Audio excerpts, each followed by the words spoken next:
You can fix that. Ta-da! And now we have sound. Do we Yeah, have sound? that's just uh clicking the buttons there. All right, so let's carry on. Um, you guys all know what the intro sounds like, so on the live stream, I'm not. You're not shocked by any of that. All right. Um, so that just goes to show how much a lot of pain medicine will affect your memory. What you got to do. Mm. Um, okay. So let me think. Where were we? Okay. So Tom, anything else to add before we move on to Larry? No, Larry, how's your weekend? So the weekend's been good. The week has been pretty good too. You know, the weather here has been really outstanding, and I've been enjoying the outdoors on a daily basis and doing a bit of riding as well. Kevin, how about you? How was your week? My week was filled of work and turmoil and all sorts of adult things that I don't really want to talk about right now. Outside of that, the weekend was okay. I wasn't able to get out and ride. Had some things that just kind of kept me tied to the house the last few days. Or if I did go out, it was for back to school preparations and stuff. So just had to be adult a little bit longer. Hopefully, next weekend we can find some times to get out there and do some riding. Yeah, being an adult sucks.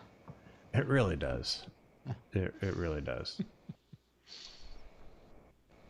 The older I get, the more it sucks. So stay youthful as long as you can. Yep. Yep. There you go. So how about rides? So you said you didn't get any riding. Yeah, I went ahead and let that out of the bag. So, did you guys, what kind of two-wheel adventures did you guys get into this week? Tom? Larry, go right ahead. Tom? Yeah, go ahead. You said you actually got out some rides. So I did. I got out earlier this week, and it was, like I said, the weather's been great out here. It's been cool, and but foggy in the morning, but then it clears up, and I managed to get out, I think, on Thursday, and went up the coast and did the Marshall Petaluma Road. And it is just outstanding. I wish you guys could see it because you get out. It feels like you're totally in the countryside. There are farms, there are cows, there's not mountains, but hills and meadows and streams. It's just really spectacular, and there's nobody on the road, so I pretty much have it to myself. And this time I set my odometer, so it turned out that the total ride was about 90 miles, and most of it is on these secondary wonderful roads. The last, I don't know, about 15 miles or 20 miles, I take the freeway back home, but the rest of it is just really beautiful. And I did my parking lot practice beforehand, Kevin. And this shall remain. But still no video of it, right? This shall remain. Need to know for your eyes only. Practice, but I did do it, and I do. It does help me to loosen up before I ride. Well, so, I mean, I still commend you for doing it. I just want to see how you're improving. I'm just curious to see how that is helping you, I guess, is what well, that's an interesting point, because I feel in a sense like I don't have enough time to actually practice it to the point where I can markedly increase my slow speed skills. So what it does for me is it just kind of loosens me up for the ride and makes me feel more comfortable and flexible. When I'm riding, I don't feel as tight. But having done some more, having practiced longer and set up the cones more aggressively, I can say that definitely increased my skills temporarily. But if you don't do it, you'll lose it. And it's not hot enough by you, or when you do that, you're like dripping sweat at the end of it, are you? Well, that's a good point too, because the parking lot is up in Nevada, and it does get warm up there. So yeah, after about a half an hour, I do start to get warm, and that's part of the reason why I tend to, sort of close it off at that point and head for the coast. If I do it for 10, 15 minutes, I am just Just dripping. Yeah. Yeah. No, it's not that. If it's that bad, then I don't do it. But generally, the way the weather's been lately, it's been reasonable to do at least a half an hour. Heck, if I get on the bike and then forget my sunglasses in the house and have to walk in and walk back out, I'm already dripping with sweat. I mean, it's just like, I mean, you get by the time you get your stuff on and everything, and I'm very strategic now about what do I like. I'll go outside, open the garage, pull the bike out, start it, go back in the house, pretty much get helmet, gloves, everything ready to go, jacket, good to go, walk out, close the garage door, get on the bike and go. Try to spend as little time as possible just standing, especially if it's in the afternoon. I mean, we're having heat indexes 105, 102 kind of stuff. I mean, it's not fun. Yep. And then when that's brutal. The actual temperatures, I think, it's supposed to hit like 96 in a few days. And I'm just like, I don't even want to know what the heat index is supposed to be. Maybe that was today. It got that hot. I don't know. But that's brutal. So Tom, what have you been doing in terms of riding? So no major ride this week. I will point out for those that are on taking a look at my picture behind me. So in my series of bikes that I have owned, so I'll just point out real quick. Behind me I went through 2 scooters, so this was my first foray into motorcycles. This was a 2008 V-Strom 1000. So that was my first real motorcycle, if you will. Mm-hmm. But all right, so what did I do this week? I went out and got new tires on the GS. So I was getting near the end of what I had. I probably could have stretched my tires for easily another 500 plus, but I felt it was about time. I got a decent deal on the tires, had them swapped. So I went to basically the same tires. So a Michelin Road 5 Trail, exact same tires that I had before. I really like them. This is my second set. I've used the previous Road series of tires. I have tried Michelin Scorpion Trails in the past. They were also very impressive, but I wore those down way too fast. At least the Michelins lasted a little longer. Gave me a lot of confidence in the rain on the Michelins, and enough confidence to ride them edge to edge as much as I could. So that was my thing. And then as soon as they were on, also had a brake flush done and went out and did about 50 miles just to kind of scrub them in a little bit. Not a pure scrubbing of the new tires, which I always say should be 5 or 100 or so, and it's probably closer to 500 till I'm really comfortable and I forget that they're new and really start pushing it. So the next major ride, I will probably take it easy and just do a scrubbing type of ride and more lean on it. So that was my my ride on the GS for the week. Short ride on the electric bicycle. And Kevin, does that count as a ride if I don't pedal and just use the throttle? Well, that gets me to something I was actually thinking about on my last ride is what qualifies as a ride? I mean, is it a distance, right? I mean, that's one thing that I was actually thinking. I was like, when does a ride like an officially a ride? I mean, I'm not one of the people that I think anymore believe, if you get in, go 3 miles to run an errand and come back, was that, I mean, is that really, do you, technically, yes, you rode your bike. I'm not going to take that away from anybody. but that's like people that go scuba diving who, if their head goes underwater, they go down 10 feet, they realize they forgot something really important, come back up, will log that as a separate dive in their dive book. You know, and it's more of that's more of a buoyancy control issue. You know, so I'm kind of like, what for you guys, what do you have to do to make it an official ride? Like, is there mileage, speeds obtained, distance, which is mileage, time on the bike?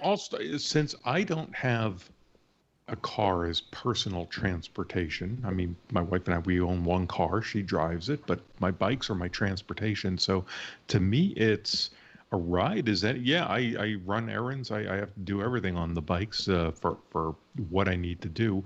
If I'm going out for a recreational, quote unquote ride, then with that, I don't know, anything, any distance really. I don't care how far it is.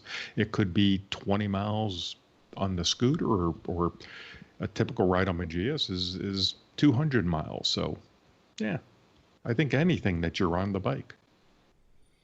Okay. Yeah, I agree with that. I think that if you throw your leg over the saddle and you ride 2 miles or 200 miles, it's a ride.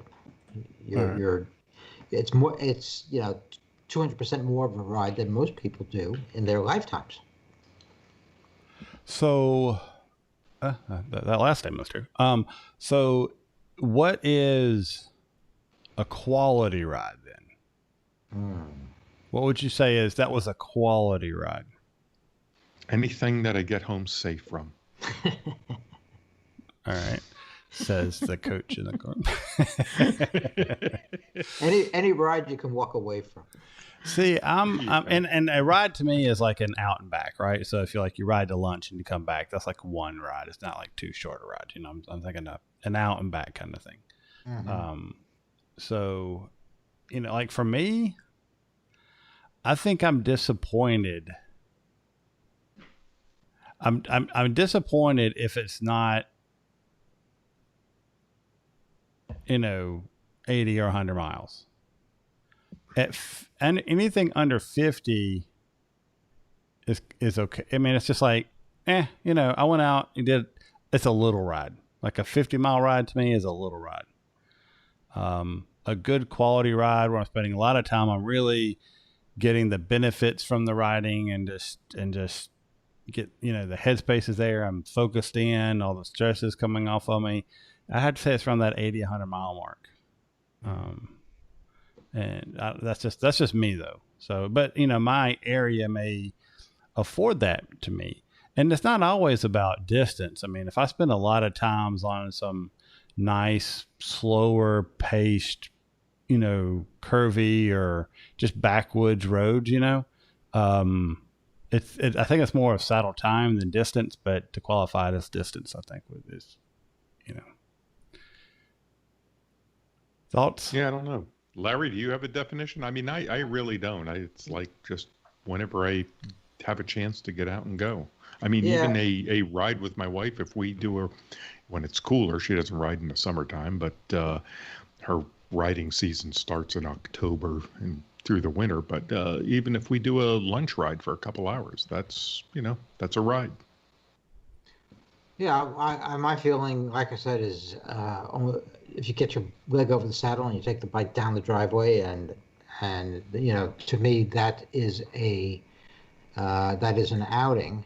Now, personally, if I I'm thinking that I could ride to the parking lot and do a practice, and I might only ride 25 miles, but I've been riding for an hour and a half. So to me, that's a ride. So distance, then is not the criteria. Nor is it necessarily time, because I could also ride, 75 miles or 80 miles in an hour, and that would be a ride as well. So I guess for me, like I said, getting my leg over the saddle and getting the bike down the driveway and onto a road, for me, constitutes a ride. Now we got some people saying if they leave the driveway, it counts. Yeah, there you go. Mm-hmm. So, which I know some of these people driveways around here. That's the haul. So, all righty. Well, good stuff. Are we ready to move on to some information? News. Sure. News. Quick thing. Because we talked about the last few shows, but we got an official date for the Long Way Up. And some photos to go along with it. And interesting how staged the photos look, especially one of them. You think? Yeah. Why do you say they're staged? Yeah. I don't know. Because they are. The one of them I could get like, okay, hey, they just stopped, took off their helmets, looked at the camera. Hey guys, let me take a picture real quick. Cool. The other one is definitely more motorcycle magazine worthy. You talking about the top one? Yeah, the top one. The top with the one. lake in the back. Yeah, the top one's one? motorcycle magazine worthy. But anyway, besides that, we did find out that the show will premiere. Don't forget, these guys are actors. Yeah, this is true. This is true. That's part of it, right? Like we said before, on Apple TV Plus on September 18th, 2020. So we are about 5 weeks away from the premiere of the show from the date of this recording. And, with Apple having the rights, the service costs $4.99 a month, and the subscription can be canceled at any time.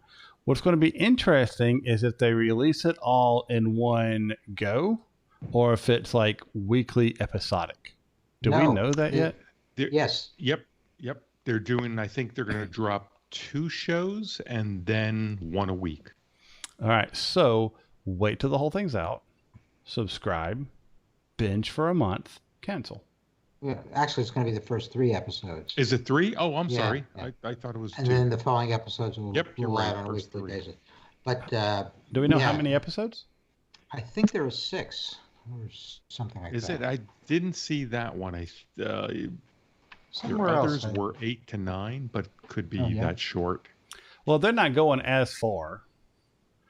And I don't think they're going to run into some of the issues that they had previously. They'll obviously have run into other issues, but All right. So that's that. I mean, we've the good news. Yeah. The good news is that with my new computer, I get a year's worth of Apple TV Plus. I have the same, so Yeah. I'll get to see this in real time. All right. And you'll all have to wait till we wanna- talk about it on the show till after I watch it. Well, Spoiler alert. One of the comments, though, I don't know if it was here or if on the ADV forum, it was just comment about the shows. It was great. Can't wait to watch 2 guys stand around waiting for their bikes to charge. I imagine they're not going to spend a lot of time focusing on that. I don't know. I would be. I would bet that it's going to be a fair amount of because that's really a lot of what the difficulty of this journey is focused around, is the fact that they're on electric bikes, and I really hate the fact that they killed it in Los Angeles. I mean, I get like, hey, we've already done America, we've kind of already done Canada. Well, but that last little bit up till the top of Alaska that they originally were teasing would have been exciting TV. Yeah, even when they did Long Way Round, after they got to the lower 48 to New York, that was episodes. about 30. I don't even think it was that. I thought it was less than 1 episode, and then all of a sudden they were in New York. There was almost nothing about going across. They did 1 episode. Well, they got to Alaska. They did kind of the Alaska thing down. He got rear-ended in Alaska, and then they got someplace. And the next episode was the family reunion, his dad being there, Orange County choppers, and the ending. Right, I think New York. Yeah, yeah. The North America was 2 episodes. They could have done America and Canada in 1 episode until they got to the more tricky part of that Alaska trip, right? We're literally in the middle of nowhere with not a lot around. Now you got to worry about power. Okay, that's compelling more so than, we got to LA and stop. But what do I know? I'm not a TV producer. So it'll be interesting how they cut this, because I think it was they spent almost 3 months in South America doing this this trip up through South and Central America. So what ends up actually being produced should be interesting. And I hope I'm wrong. I really do hope that some of my negativity I have towards this is wrong. I'm kind of excited to see it, but I'm also worried I don't want to get too excited about it because I feel like I'm going to get let down. It's like that movie that you've waited forever to see that it's not going to live up to the hype. Hence, like the last 3 Star Wars movies. But, it's not going to be as good as you want it to be. I just hope it's good enough to be like, that wasn't half bad. I enjoyed that. But if I'm bored, then I'm not. I mean, like the first series, I still watch everything up until okay, you got to North America, and I turn it off. But I'll watch it up until there all the time. But I'm most curious to see, and I don't remember from the news stuff, did they go across the Darien Gap, or did they take a ferry and go around with all of the support? I would expect they went around, but they have not released that information that I know of. Okay. So watch and see. I expect that these guys are professional actors, and I expect that it will be slick and interesting and entertaining. But whether or not it will excite our motorcycle, instincts, we'll have to see. Alrighty. Let's see. All right. So this is news, and it's probably, hopefully we can get this out to where it's semi-relevant. It won't be, but such is life. So I've tried so hard. Surges this year is expected to draw 250,000, stoking virus fears. We've talked about this ad nauseum, I feel like, over the last 2 episodes, but also adding on to this, I read several things where some of the tribal lands, the Native Americans, are not allowing motorcycle groups over their land. Really? Yeah. Put up roadblocks. And I don't know how that works, because some of the roads they actually don't manage, and others that they do. But I'm pretty sure the ones that they do, they aren't. And some of the ones they're not supposed to be messing with, they are. Now, that was speculation from the comments section, so please do not take that with factual basis. But the article is of them actually saying, hey, there's too many people here. If you don't have a mask, you're not getting on the land. Now, I don't know if you can be like, hey, I've got masks, I got a full face helmet. What do you think? And I don't know what happens then if you've got that stuff, but that is that. Now, is this the 80th? What is this? Is it the... What's that? Wow, somebody's keyboard is super loud. The news story that I had put up was from the Washington Post, and I think that's one of the interesting things on this is that this is making national news. I have seen this for the last few days on national broadcasts about this, and I think it's unique because this is the only real or major rally that is happening this year. Everything else has been canceled. Even Americade canceled. I mean, no other bike rally is going on but Sturgis. And I thought it was interesting where they kind of talked about where they wanted to cancel it, but they didn't think that they figured people are just going to show up anyway, and that's exactly, and I think that's exactly what would have happened, because it's like, hey, the roads are open, hotels are open, campgrounds outside the area are open, there's Right. nothing to stop them from going other than, something like statewide, right? And so it's one of the, if they're going to come, do what you can to mitigate it, right? Have the business mitigated? Have the businesses make money off of it? Yeah. They did say though that at least the city is not holding any events like they normally do in the past. So it's like, show up, spend your money, please get out of town safely. Well, I mean, we've seen other large groups of people get together here lately and not apparently have an impact on the virus. Maybe this will be the same. So, Well, I don't necessarily agree with that. What large groups are you talking about? some of the demonstrations and protests that have been going on, according to what I've seen on studies, is there is no link to that in the growth and spread of the virus. So if that is true for those situations, hopefully it'll be true for these as well.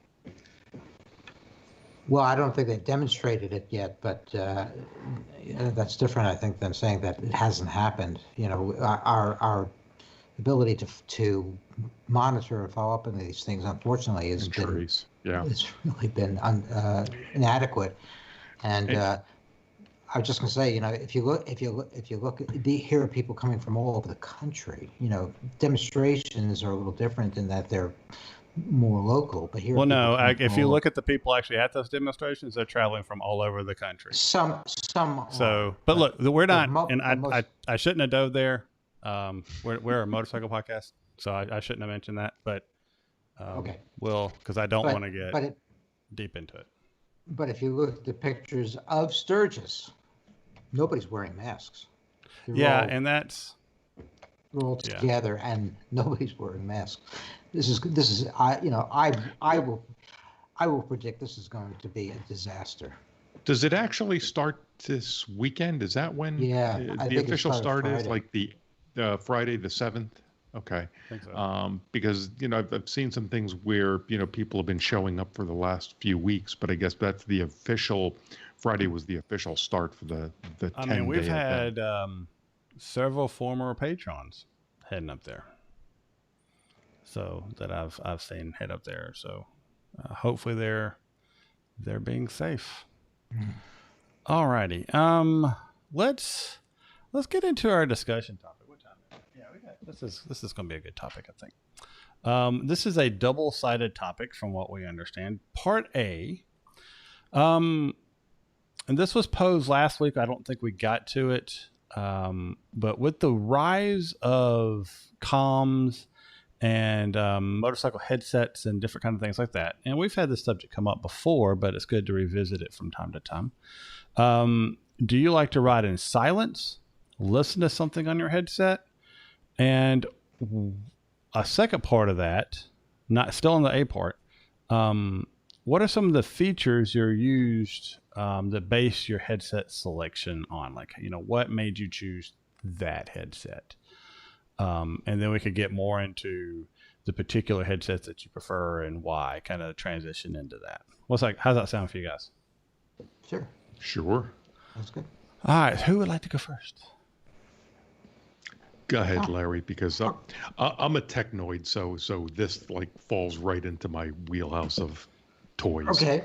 All right. Well, I'm not really, although I have my tech side, but I brought it. I was thinking about it last time. I think last time or the time before, I talked about listening to some music on a ride and how I associate rides with particular records and so on. But the last few rides I did, I actually didn't listen to anything. I just had my headset off and I was enjoying the ambience of the ride itself. Now, when I had my Harley, I could enjoy the sound of the engine as well as just the ambience of the ride. But with my Versys, there isn't much engine sound unless I really crack the throttle. So that's really not a part of it. But there is the experience of the wind. Of course, I have earplugs in, so that's attenuated, but it's still there, and even just the silence. Just enjoying the lack of phones, TV, radio, other noise that's coming in. to me is kind of creates a peaceful kind of feeling for me. So I do enjoy that. I also sometimes when I ride, I do enjoy listening to either podcasts or audiobooks that I'm particularly invested in. And so it really varies with the ride. If I'm doing a long ride and I'm starting to get bored, or I'm going through on the highway in a metropolitan area, then I may be more inclined to listen to something via my headset. Just to mention the technical side of it, I have an old Sena 10 headset that I've been using for years now, and it actually serves me well. It's reliable. When I ride with other people, most often they also have Sena headsets, and so we can link up pretty easily. And I don't ride in large groups, so I don't have to worry about having a mesh network or that kind of thing to accommodate a larger number of people. So is yours the older SMH 10 or the newer 10S? No, it's the older SMH 10. Okay. Yeah. And one of the reasons why I stick with it is because the Bell helmet that I got fairly recently it has a clip for that particular headset. So the headset fits right into the helmet, clips right in.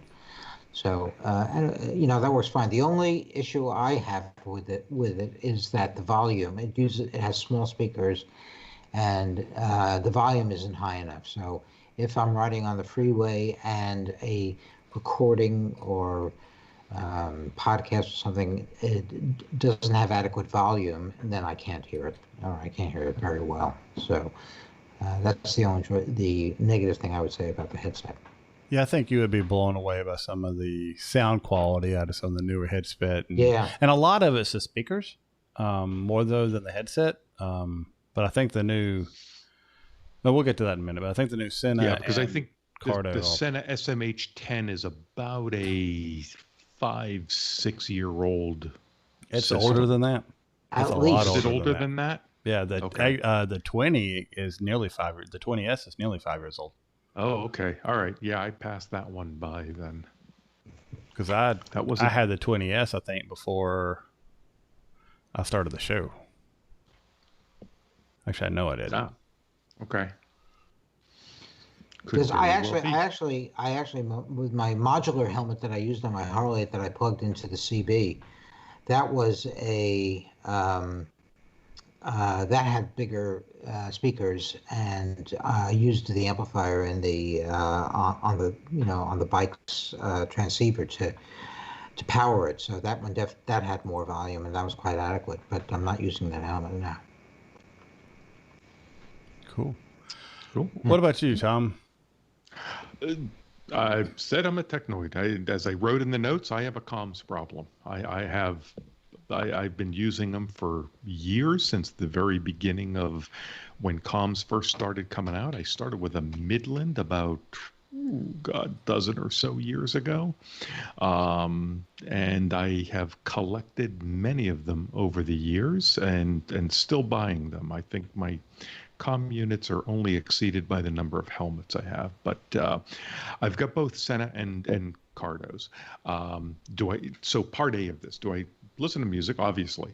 So I like both podcasts and music. I like to listen to podcasts if I'm on just I guess something that's more mind-numbing, like just a highway ride or by myself, and I'm point to point, then it's just a podcast. If I am going into the twisties and such, then I'll put some music on. The only time I really turn it off is if I am going to go do something very technical or very aggressive twisties, then I will shut it down, or I will turn the volume way down so that it's just minor background noise. But at that point, I want to hear the exhaust, because if I'm riding that way, I'm not really looking at my gauges. So I kind of want to listen to the engine as I'm going through. So that's kind of the way I ride. One of my funny stories was that years ago, I think this was 2008, maybe 2009, my very first ride on Tail of the Dragon. So when I listen to music, I keep several thousand songs on my phone and just play a massive, kind of just a playlist of everything, just shuffle everything. And I'll never forget, I'm heading up the hill right out of Deal's Gap, just about to start the dragon, and music's just coming on. And the song that comes up is Queen, Who Wants to Live Forever. And the song started playing. I was like, nope, not listening to that. Just shut it off and made my first run on the dragon. Yeah. So, and I'll ask the guys in the chat. We'll get to some of their responses here in just a second. I started off several years ago listening to music anytime I got onto the bike, anytime. Slowly over time, I found myself only turning on the music if it's the longer highway stretches. I honestly, and it's not, and because if I'm doing a lot of curvy stuff, I usually don't have it on. If I'm having, like a couple weeks ago when I said I was meandering around everywhere, that was a situation where I had some music going because it was just a nice, casual, easy ride. I was enjoying myself. I wasn't really pressing hard for a lot, so that was part of it as well. So I enjoyed having the music on there. I'm probably 50-50 on my rides, whether or not there's music, and it's more of like, I usually start with no music, go through a little time with music, and then turn it off, or I'll ride half of it without music, and then while I'm getting gas or something like that, turn it on as I'm waiting for the couple gallons to go in the tank, and then on the way back, not doing that. But Larry, your keyboard is loud tonight. I don't know what is going on. Yeah, I don't know why that is either. Yeah, it's the new PC. Yeah, apparently. Yeah, Larry got a new computer, and it's got the clickety-clicky going on, so we'll have to... Yeah, no, I'm using the same keyboard. So. Same keyboard? Yeah, I have something in my ears all the time. I have it going all the time, and if I'm on group rides, I sometimes wonder if people watching me because my head's bobbing around to whatever the music is. I sing in my helmet, so it's, Yeah, Yeah, and I go through that. I'll say that, I use earplugs. The foam ones dampen the sound a little bit. The no noise, I actually had to turn. I mean, I still have to, turn down the volume of the music a lot, just because it does a decent job of letting through the speaking portions and stuff like that. Now I've got two systems. I've got the 20S, like I mentioned earlier, and I've also got the Picardo Pack Talk Bold. My favorite one is a Picardo Pack Talk Bold, and the reason it's on my dirt helmet, I guess I call it my dirt helmet, my ADV helmet, is for the longest time, that's where I was doing most of my riding was ADV. It was the off-road stuff and, have a little music going on. I've only used that one to chat a couple times. The sound quality on it is a lot better. The voice command, I never have to touch the thing. It's all voice commands, and it does a great job. Now, so when Sena came out with their mesh network on the 30K, I believe it was, it immediately, compared to what Cardo already had out, was panned by all the critics and people using it. It was just like, head to head, they don't come close to each other. Cardo wins hands down. So with Sena coming out again with their 50S, and Cardo did upgrade their speakers quality with the JBL, and that makes them very nice. Like I said, I don't have the JBL speakers just because they are $80 for me to upgrade it, and I don't really see the value when I'm very pleased with the sound quality I'm already getting. Everybody tells me that they're fantastic, and actually if you're upgrading them, they're supposed to be even better than the ones that come with the newer system, just the way everything laid out. That's what I was told. And so I've enjoyed having that. With the newer 50S and 50R coming out, Senna has done a better job. Now, one of the reasons, and one of the real key points that I chose Cardo over Senna when I made kind of that swap over was a couple YouTube videos to where they would take the unit, be driving down the road and stick it out the window for wind noise.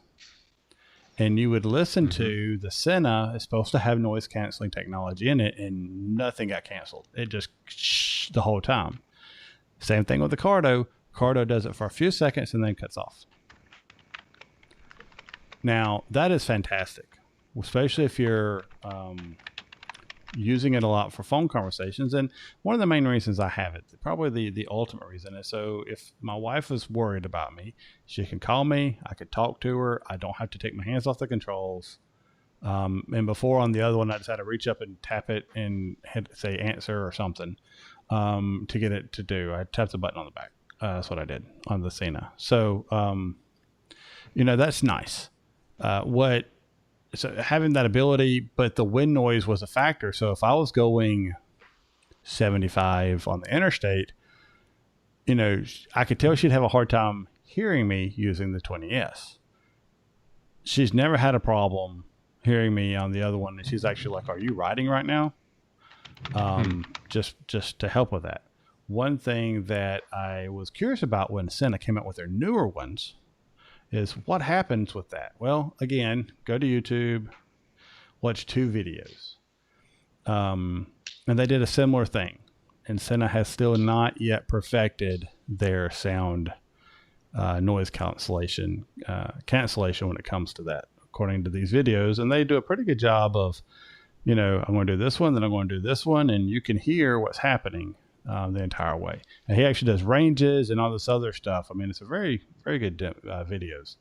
And I think everybody it'd be worth going and doing that research. If you're doing a group ride, do you hook up your comm system to any others on the group? I have done that once and talked about it on the show. It was actually an ADV ride in the woods, and it worked. The mesh worked absolutely beautifully. The Bluetooth did typical Bluetooth stuff, and it sucked. So I am not a fan of Bluetooth connecting to devices. Never have been, because it's not that great of a protocol to be doing that with. And also the new Senna has a no Bluetooth standard, and the Cardo doesn't. But the Bluetooth connecting to another Bluetooth device has always, I've done that several times. I did it with the guys from Loud Pipes. We were always having somebody drop out, and we're losing half of them. And once you get past 2 people, it breaks down real quick. The mesh, it was, they go out of the range, they come back, they automatically connect. And I was surprised in the woods without line of sight how far it would go. And then, about the time they would think they need to turn around to come check on you, it would be connecting again. And they're like, "Hey, are you okay?" "Yeah, man, I'm just taking my time. I'll be there in a second." And they were like, "Well, hey, watch out for this. You're going to take a big right-hand turn, and boom, watch out for that, because it's tricky." That was fantastic. And the voices were clear, and I could hear them, and everything was great. I will say, though, I want to go back to the noise cancellation thing on the Cardo, because I want to make sure I'm very upfront about this. I have noticed one thing about the Cardo, and it has to do with the noise cancellation. It has to recognize that you're speaking for it to turn that back off. So you will lose if you're talking fluidly and you're not taking that many breaks, and you're just like I'm doing now, just kind of talking. It's fine. When you stop, the other person's talking and you start talking again, and it's been a few seconds, you may lose, not all the time, from what people tell me, you may lose the first syllable, as it's, somebody speaking. This is not wind noise. This is somebody speaking. And then it turns the mic back on.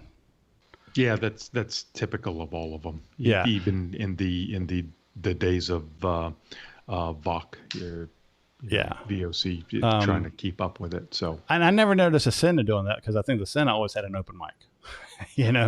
Well, so, it depends on how you ride. So, like when my wife and wife rides with me, I turn not Vox. I have Vox turned off on all my headsets. So we either are listening to our music or we have an open mic, and we just keep an open mic pretty much 90% of the time when she's on the back with me. So we're just chatting until she says, "Well, I'm going to go listen to my music now," and turns me off. So we don't do the voice activated piece because that's the way that it just works for us. So, well, thank you for that. Thank you for letting us know, because I have mindset to where I try to do the noise cancellation as much as possible. I mean, I had a Google Hangout meeting. I had to go to a doctor's, and they called me like as I was getting on the bike, and they're just like, "Hey, can you attend a meeting?" I was like, "I can for 25 minutes." And they're like, "Why just 25 minutes?" I was like, "That's how long it takes me to get to where I'm going." "Oh, you're in your car?" Yeah. What I didn't realize is I had the video on. And so they're like watching me, and then I get off the bike and they're just like, "Kevin, that was probably the coolest meeting. I've never actually had a video chat with somebody on a motorcycle before." And I was like, "Oh, was a video on?" They're like, "Yeah, that was awesome." That's cool. Yeah, I've done some conference calls on the bike, not a whole lot, but on occasion if I'm on the highway, or conversations with my son or my wife. They're about the only ones that call me. But they sent me a screenshot, and I was like, I actually look like I know what I'm doing, like almost like a MotoGP person, like moving. They're like, they sent me a couple of screenshots, and I was just like, "Hey, that's kind of nice." So, but I was gonna say something else. Oh. What are you guys curious to what some of the live chat guys have? Because I think this is a very interesting breakdown. Yeah, these guys are really cooking on this. Yeah. So I'm trying to get back to where it was. Several people have the Cardo Pack Talk Bold. Well, one person has the Pack Talk Bold. They love the JBL speakers. And I agree with what this next statement is. They work well, fantastic, but they're challenging to fit into a normal size helmet because they are, 40 millimeters big. And, Tom, you and I were talking before the show about the new Cardo Black. I was actually like, "I don't even know what this thing is. What is it?" And he said, "Well, it's pretty much a Bold, correct me if I'm wrong, a Bold that's black, but it has 45 millimeter speakers in it." Right. That's like 10 millimeters bigger than most helmet cutouts. They just announced this. They had a video splash last week on this. And so opened up pre-orders, and the deliveries are going to go out actually, I think, Wednesday this week. So yeah, the black is essentially, it is the Bold, but it is all blacked out. But it's pretty much all the same functionality. The biggest difference is Cardo also offers upgraded speakers, JBL speakers that are 45 millimeters. So those are being included, and so it's less of a package. It's about $50 more than the Bold. But if you bought the Bold and bought those speakers, I think those extra speakers are about $80 or $90 for those. So you're getting I guess a little bit of a discount. From my understanding, and I didn't mean to cut you off. That's all right. The Pack Talk Bold comes standard with the 40 millimeter JBL speakers now. Yep. The black is the 45 JBL speakers. You will get the upgraded 45 millimeter speakers, right? Right. So I wear an Arai helmet. The 40s fit in there fine. So I'll see how the 45s fit in when it comes next week. I currently in that helmet, I've got a Cardo Freecom 4 Plus, which is their highest end non-mesh comm system. And I chose that in particular over the Bold, one because I did like the form factor a little better, but I learned a lesson with that form factor. So it's thinner than the Bold. It doesn't do mesh, which doesn't bother me because I typically don't like to talk to others if I'm on a group ride. But the wheel, rather than being vertical in the back, is on the bottom of the comm system. And so it's just a little wheel on the very bottom. And like I say, it's a little thinner. What I learned though was with that on my helmet was I mounted it first with the standard clamp on the bottom edge of the helmet.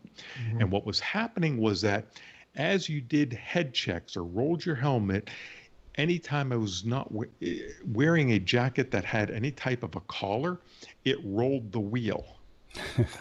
So if you did a head check to the left, it would roll the wheel, and in that direction, it would roll the volume up. So all of a sudden, whatever you had playing would just blast in your ear because of that quick head turn. So to alleviate that, I had to take it off of the mount and mount it higher on the helmet with just a stick-on mount, so that the wheel was not below the edge of the helmet and not catch whatever jacket collar I was wearing. So that was an interesting. I had never talked to any rep from Cardo to let them know as far as here's something that I found with that design. Yeah. But my wife has that one as well, so I've got two of those, as well as a couple of Sennas, and then like I say, I ordered the black. So we'll see when that comes in. Hopefully in next week or two, I'll give you a little review of that one. Nice. To finish up with some of what the chat was saying, we've got a Picardo Pack Talk Slim, so with the bigger JBL speakers. Rodney is using the string and can technique, I think is what he was saying in there. There's another guy who said that his music system is the other guy riding his Road Glide. So that's what he uses there. And just in case people are interested, we got a lot of podcast, audio books, music, wide range, just like us, of things we listen to as we're riding down the road. And I think that kind of ended the discussion on the individual. Let me add units. one thing though, because I get, at least within my groups and Facebook groups, that people are always asking, well, which one should I get? And let me add something to this, because I've been using these in multiple brands for many years. It really depends. So I always do it by choose the one depending on whether you want to just listen to music by yourself, and whether it's Sena or Cardo, there's low-end versions just to listen by yourself. Or if you're listening to a passenger, then go up and get the best non-mesh one in either brand. Then if you are going to talk to others on another bike, then you get the mesh, which would be the Bold on the Cardo side or the 50 on the Sena side, but choose whichever one is most prevalent within your group. Because while these mesh systems only talk brand to brand, and you will see in both brands, they will say, well, they have universal pairing. It works on paper. It does not work in real life. So for anybody listening, ignore that, because it will cause you more headaches than anything else. So it's if you're going to talk to other riders in a group, choose what everybody else is riding and get the best one you can. It's just worthwhile. And so my 2 cents. I personally disagree a little bit with that, on the basis of, what are you? I do agree with what you said. What are you looking to do about it? I think the mesh, even rider to rider, is so good now that it really trumps the lower end Bluetooth things. I mean, if you need something that's more budget, it will work. It's fine. But I like the clarity that the mesh just even that rider to rider versus the other one is just a superior sound. But why pay for it if you're not going to talk to anybody? And if you're only talking to a passenger, Bluetooth works fine. So differing opinions, I guess. But I would say do this, though. I would say if you're in a riding group, and especially when we have, because what we're saying is every 2-3 years, new devices come out. As a group, you guys decide. And you could buy multiple dual packs and everybody just get one and split the cost, right? But as a group, decide what is best for the group, and weigh the pros and cons, because what ends up happening is one person jumps the gun, they go get something, and it's what happened to the 30K a lot. You know, a lot of people went and got the 30K, and other people went and got the 30K, and they were really disappointed in it. And they went back and got the Pack Talk Bold as a group, and they end up, you know, just eating the cost of the 30K. And so I would recommend doing your research and, you know, well, when's this other one coming out, and do we really have to get one now? Look at trying to do some of those buys where, you know, hey, there's 4 of us that ride together all the time. Well, let's buy 4 of the things and make sure we're choosing the right one, and, you know, give it a little time to make sure the competition has a chance to catch up. Because, you know, for me, the voice activation stuff is super important. Now that I've gotten used to it, I use that almost exclusively. Yeah, you don't have to touch it. It's great. And I can tell you, the Senna, from hearing people talk about it, it's not there yet. There's still the noise cancellation and the voice activation. Because when I tried to do the voice activation on the Senna, it drove me absolutely nuts on the 20S. And apparently it's not much better now. And that's just from the reviews that I have seen on it. So I have no personal experience. And I'd say only if you know, with your group, if you want to talk to others in the group. I know some people like to socialize and talk with their own rides. Me personally, no, I don't want to ever talk to people. That's what the stops are for, to socialize. I don't want to have conversations. But well, that's I've been on so many rides where the guy thinks he knows where he's going. to oh crap, I missed my turn. Guess what? We're about to slow down really fast. So, you know, it kind of helps to get that heads up to he's going to be braking really quickly here. All right, Larry. Tom and I have been dominating this conversation. Do you have anything to add before we jump down to the paddock? No, I enjoyed listening to you guys and reading the stuff on the chat. The only thing I guess I would add is that I actually I don't have a set group of people that I ride with. I, you know, ride with this guy or that guy on occasion, and when the opportunity presents.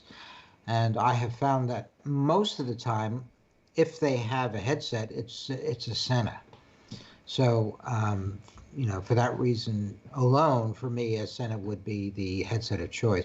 And the other thing is that I do enjoy when I'm riding with somebody, particularly somebody that I may be not know that well, or, you know, meeting only very intermittently, to have a chance to talk and to share stuff, especially if we're on a ride and there is a, you know, look at this, did you see that, what do you know, what was that type of thing, that you can do that, you can share that with somebody as you're riding. And I find that I enjoy socializing on the ride as we go through areas and we see different things. So yeah, so for me, those are the considerations for a headset.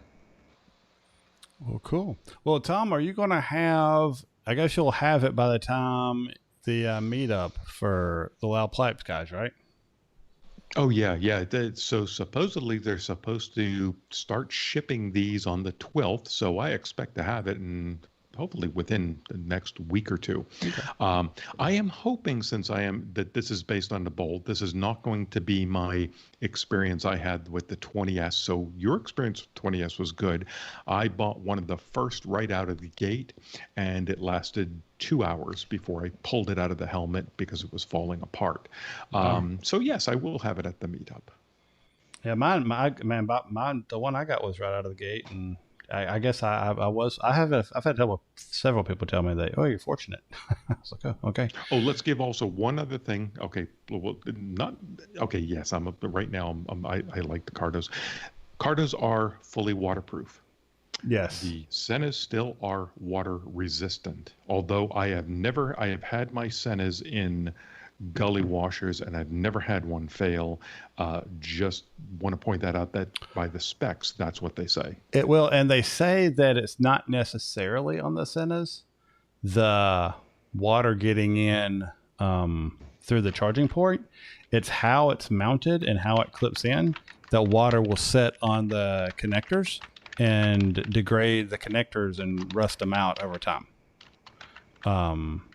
So they're like, if you go out there, you need to take your Senna apart and dry it off. Don't let it just sit in your helmet, because that could be a problem. That's why I always thought one of the best form factors, and they just updated this unit, was their original SMH5, and they're now coming out with a 5S that is, I always thought it was one of Senna's best form factors because there's no mount connection. It just slides on its mount.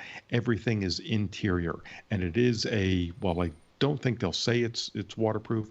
In my experience with it over the years, I've got two of them that I've pulled on and off of helmets. It's worked great, but it virtually has almost no Bluetooth. It's only a comm system. I would recommend if you're just doing it for yourself. You just want music for yourself or take an occasional phone call. All right. Well, we'll move on to the paddock. So we'll go, since Tom and I have been able to dominate the last 10, 15 minutes, we'll let Larry dominate the next little bit. So, Larry, what's going on in the paddock this week? Yeah, I'm giving up on the chat. These guys just have gone beyond me.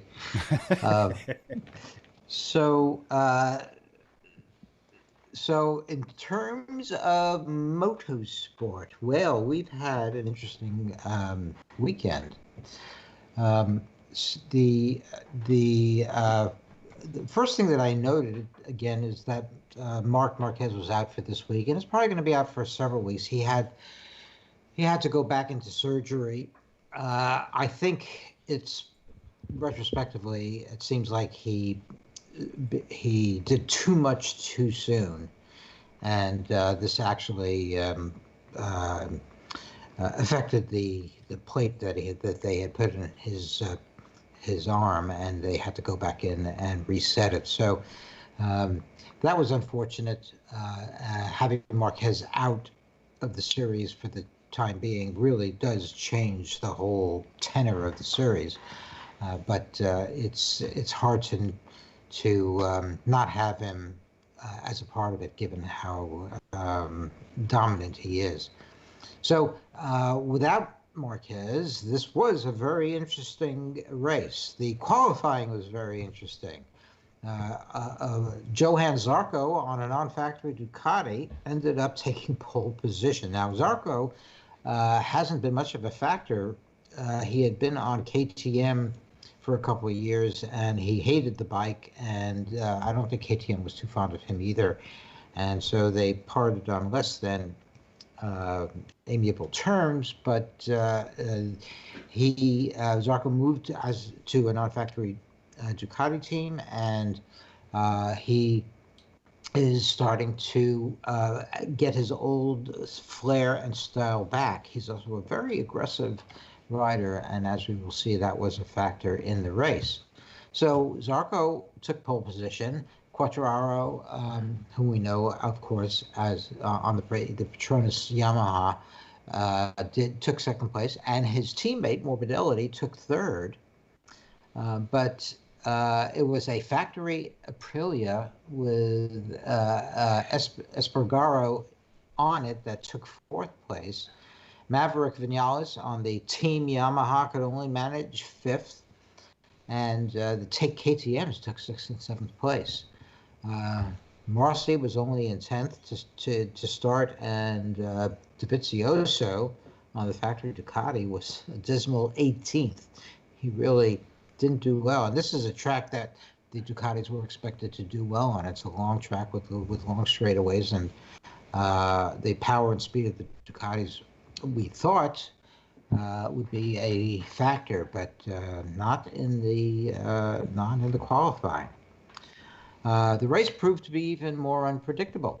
Franco Morbidelli, who has been doing well this year and has shown himself to be a very skilled rider, jumped into the lead. Fabian Quartararo, of course, the leader in the points now for the championship, he slotted into second place. And Aprilia with Alexia Espargaro was right behind him and the factory KTMs were giving chase in fourth and fifth. Morbidelli smoothly pulled away. He was really in a groove, and he there was still an Aprilia in second place, and Quartararo was in third. But when Alexia ran wide on the Aprilia, Quartararo passed him. Rossi and Dovizioso, although they still were starting in the back of the field, moved up steadily. But Dovizioso turned out to be too far back to be in contention. Meanwhile, Maverick Vinales on the other team, Yamaha, moved as well, but unfortunately his movement was backwards in the race. He kept dropping back, and this was unexpected and is not harboring good things for the rest of the season. The KTM's amazingly look tough today. Now KTM's only been in MotoGP for 2 or 3 years. But they have been making progress every year, and today they really looked tough. They were fast, they had good braking, and Brad Binder, who was a novice to MotoGP, he was a Moto2 champion last year, but this is his first year in MotoGP, but he was looking amazing on the KTM, and he was moving up. And he moved past actually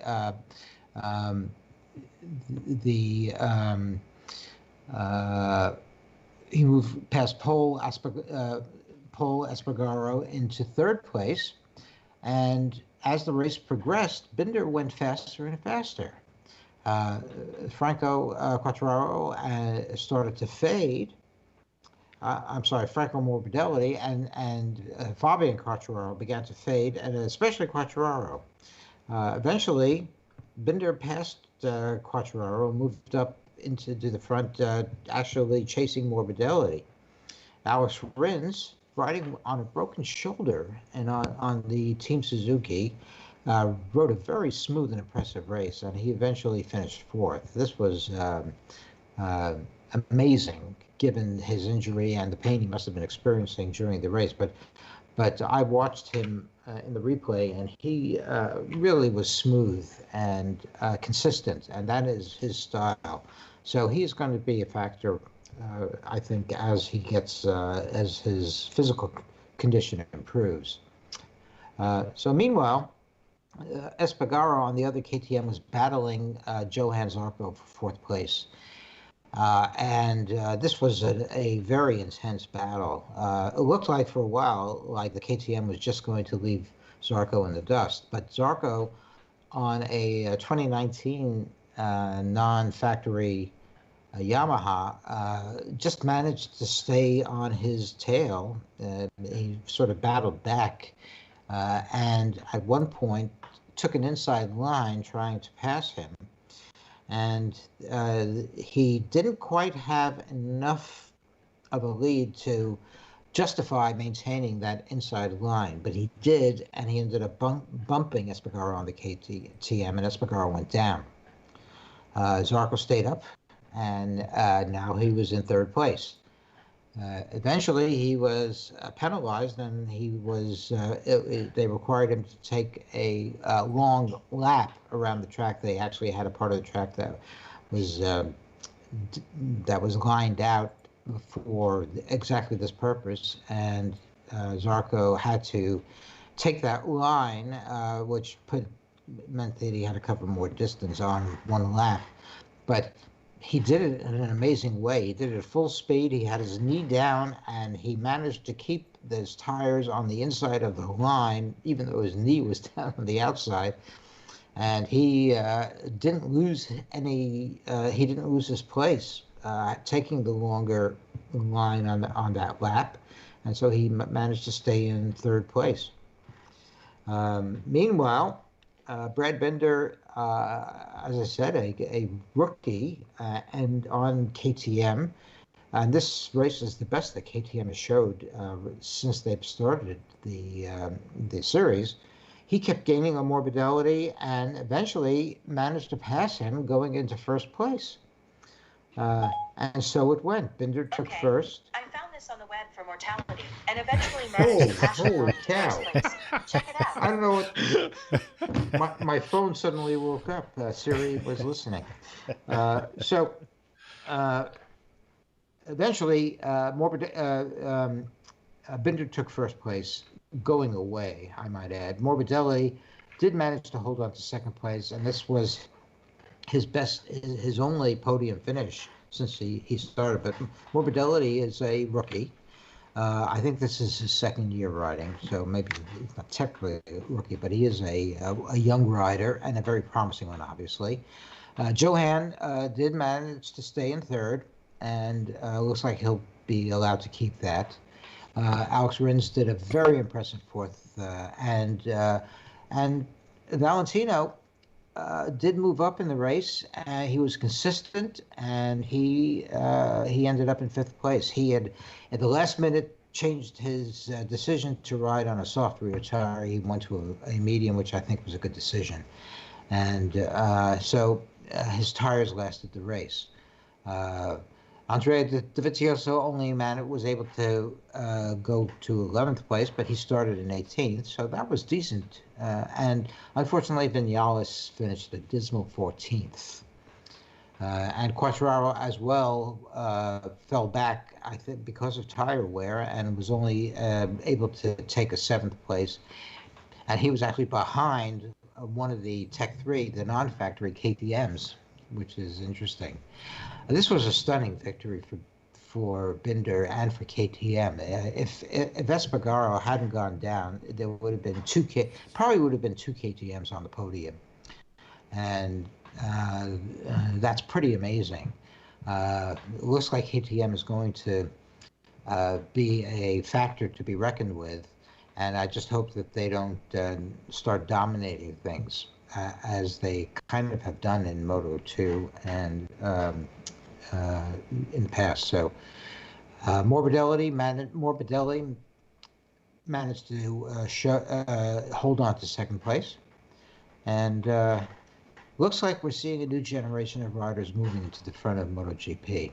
Of course, the whole race and the tenor of the race and the outcomes probably would have been different if Marquez was in the race, but we won't know that for a while yet.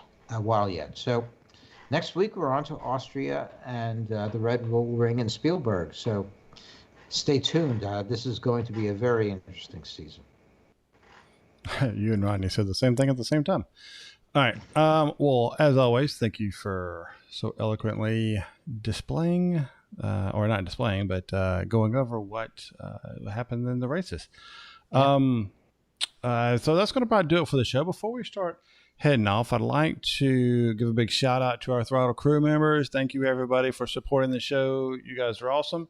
Really hope you feel like you're getting value for your contributions. We work hard to make sure that we're providing as much as we can there.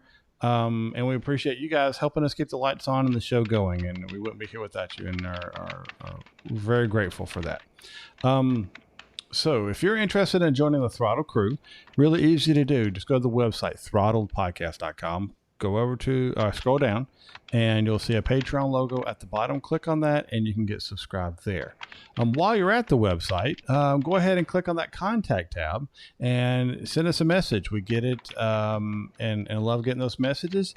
If you'd rather just send us a straight straight message without going to the website, you can simply send that to feedback@throttledpodcast.com. Also, don't forget you can you can follow us on Twitter @Throttle Show, Instagram Throttle Show, Facebook Throttled Podcast. Now, we do broadcast live every Sunday, 7:30, and we're doing that right now on YouTube. So the best way to get that link is to go to the Facebook and Twitter page. About 30 minutes before the show, 15 to 30 minutes before the show, we start the stream, send out a link of what it is, and you guys can kind of get in the stream, get all set up, signed in, and go get your beverage of choice, and we get started pretty promptly at 7:30. We've been very good about the timing, which means next week something will happen, and it won't happen on time. Just jinxed us, but we've been very good for a while about making sure we're right around that 7:30, 7:31 time frame. And that kind of gets us through the end of that. And we really appreciate everybody, the live stream, your participation, helping us out with some of the discussion, as well as all you listening and writing us feedback at the out there in the podcast world. We've got a couple messages this week. Reading them through them, and hopefully we'll be able to mention them on next week's show. All right. That kind of does it for everything. Gentlemen, had a lot of fun with you guys tonight. Thank you so much for joining us. As always, you guys are fantastic. Who would like to sign out first? I'll go ahead. So thanks, everybody. It was a good show, good conversation. I always like talking techie, technoid stuff, and especially with comm units. So that was fun.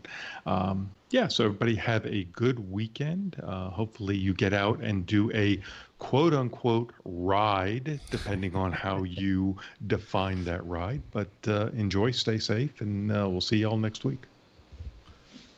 Larry? Yeah, sorry, I was reading the chat. It's been a lot of fun, as always, and the chat has been great, as always. So I'm going to get out and do my stuff this week. I hope you do the same, and make sure when you do that you ride your own ride and stay safe. All right, everybody, get out there and ride safe, and we'll see you all next week. See you later. All right, great show, guys in the live chat, guys watching us on YouTube on the replay. Thank you so much. We really appreciate it. You guys have been awesome. We really enjoyed reading everything tonight, and it was a lot of fun. So we'll catch you all next time. Stay safe out there, ride safe, and take care of each other. See ya.